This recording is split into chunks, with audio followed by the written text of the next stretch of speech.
My name is Marquerite Williams, and I was born in New Orleans, Louisiana, in the year of 1938.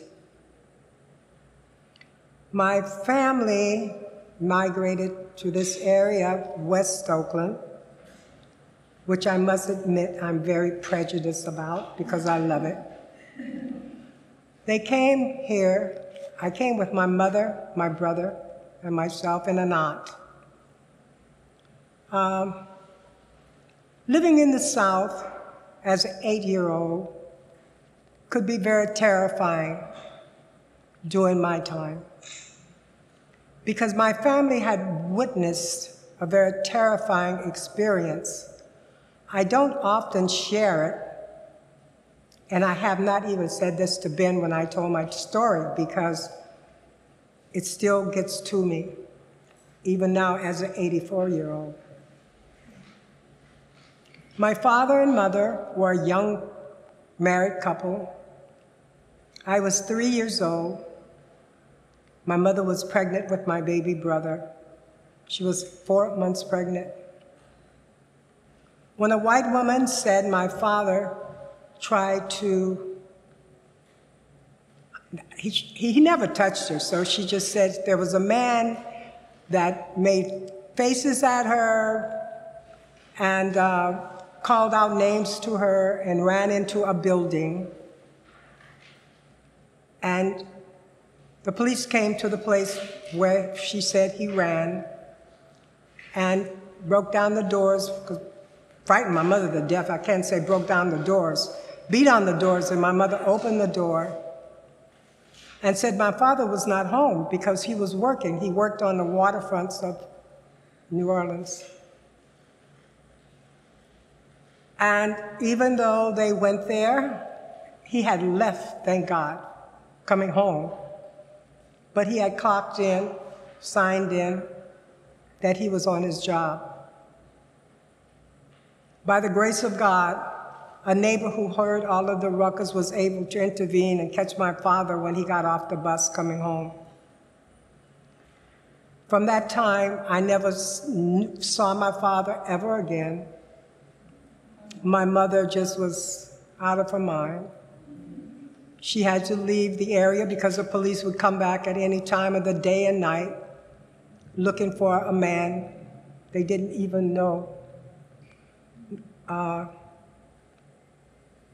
The people who rescued my dad, the neighbor next door, was able to get my father to Baton Rouge, Louisiana. And as Vanola was saying earlier, one of my other brothers was a Mason in Baton Rouge, and they were able to smuggle him into a small town in Michigan called Battle Creek, Michigan. My father was terrified. He never got to see his family again. He was afraid to write. My family begged my mother, please don't go. They'll kill you, they'll follow you, and which they did. They didn't go to Michigan, but they did follow my mother to her parents' home in Opelousas, Louisiana, where she had fled while she was pregnant with my brother. They would come out to my grandmother's and grandfather's place looking for my dad. Consequently, I grew up with this terror in me, but I grew up with a loving, strong family. My mother was a family of 17 children. Her mother and father had lived together until they died in the 80s. They raised their children. They all turned out to be very prominent people. But she was just smart because she was left with this great responsibility, but she was a very strong woman, very strong. I admire my mother. So she lived in New Orleans for a couple of years, and she had just had to get away from the city. 2 of her brothers had moved here to California, Oakland. They were living in West Oakland. And one of her brothers came and got my mother. And he brought us back here. My first place where I lived was on 8th Street in Cypress in West Oakland. My uncle had a flat that he had. It was like the lady was speaking of earlier, the big homes. He had divided this home into 5 bedrooms that he rented out to the many Negroes that was fleeing, coming to California for a better life. California was prejudiced, that's for sure, but at least you were not hunted down day and night and prosecuted for something without any evidence, without anything, just on the whim of a person. So I did not want to come to California. I was very upset because my mother's family they put everything in me because I was so injured. So I was living in a frightful place, but I was also living in a loving place because my aunts and uncles, they did everything, whatever they could to help me forget this nightmare that my mother lived, and she shared with me. She did not know to do that. I don't remember my dad, but I heard the story over and over. And whenever I would meet people with fathers, I wished for mine. My dad died at 41 years of a heart attack and a stroke. He was a very young man. So once we moved to Oakland, I was looking for confidence, friends, to replace the friends I had lost, replace the family I had lost, even my dog. I was missing my dog. I needed a dog. So at 8 years old, my uncle was a big member of Taylor Memorial Methodist Church, which is only a few blocks from here. And he brought me there. Our family were Methodists and Catholics. My mother was a Methodist. So I felt very comfortable in the Methodist Church. And so that was the first place that really embraced me. And I was able to go to Sunday school and begin to share things with other people. I love to read because my family always had us reading. I entered school at 4. In New Orleans, you enter school very early. If you're from the South, you know that. So I could read well, and I met this beautiful lady, quiet, nice. She was my Sunday school teacher. Actually, she was a teenager herself. And she sits here today. I always tell her she's my role model, and that's Anita Devereaux. She was so sweet and kind and nice.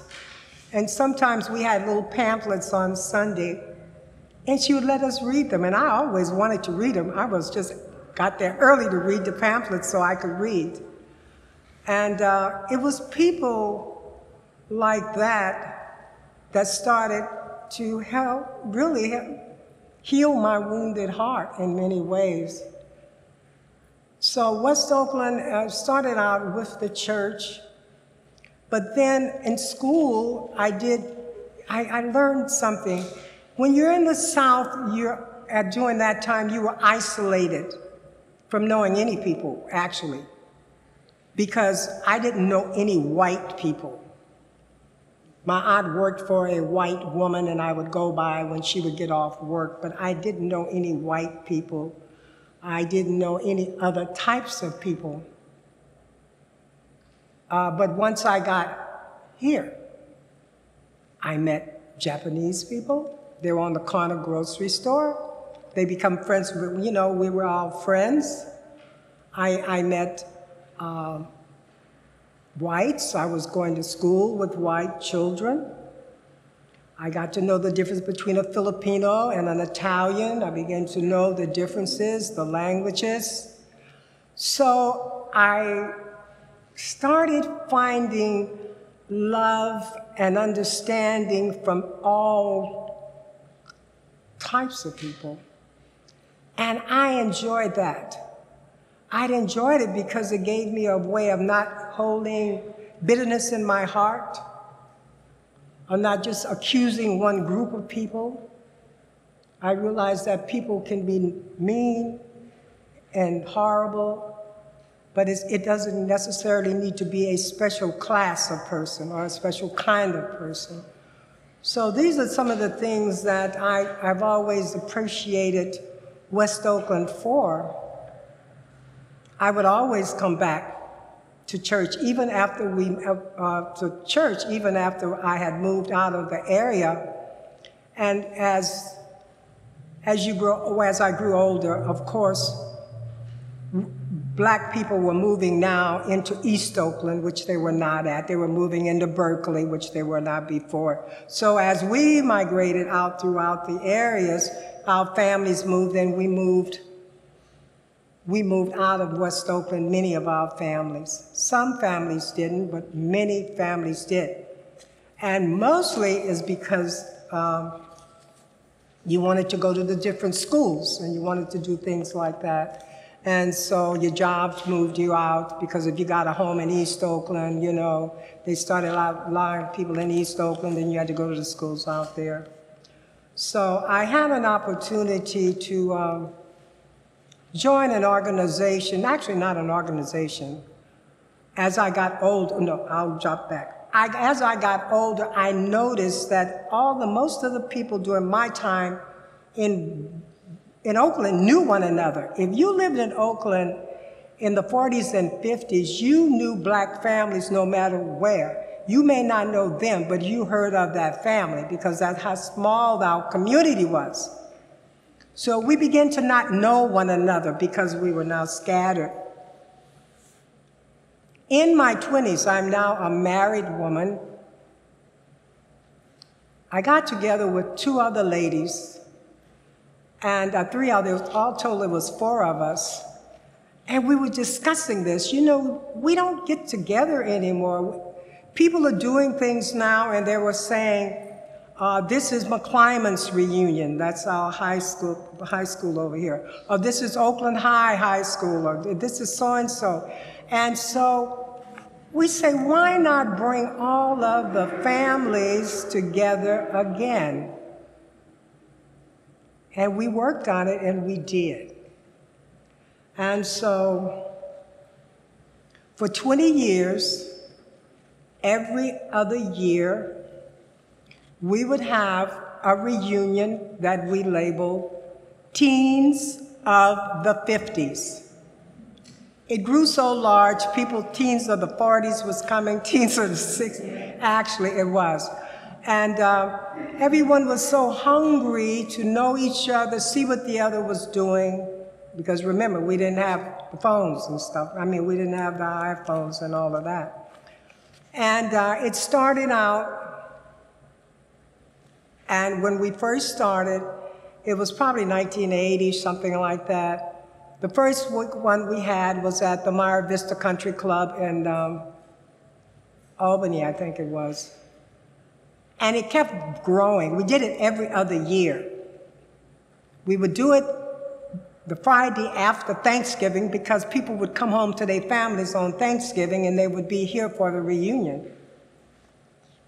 So then we said another way to get people to come and enjoy themselves was, let's go to the different hotels they haven't gone to. Hotels was exciting for Black people during this time, because now they're opening up. You could go to the Hyatt, you could go to the Hilton, you could go to this.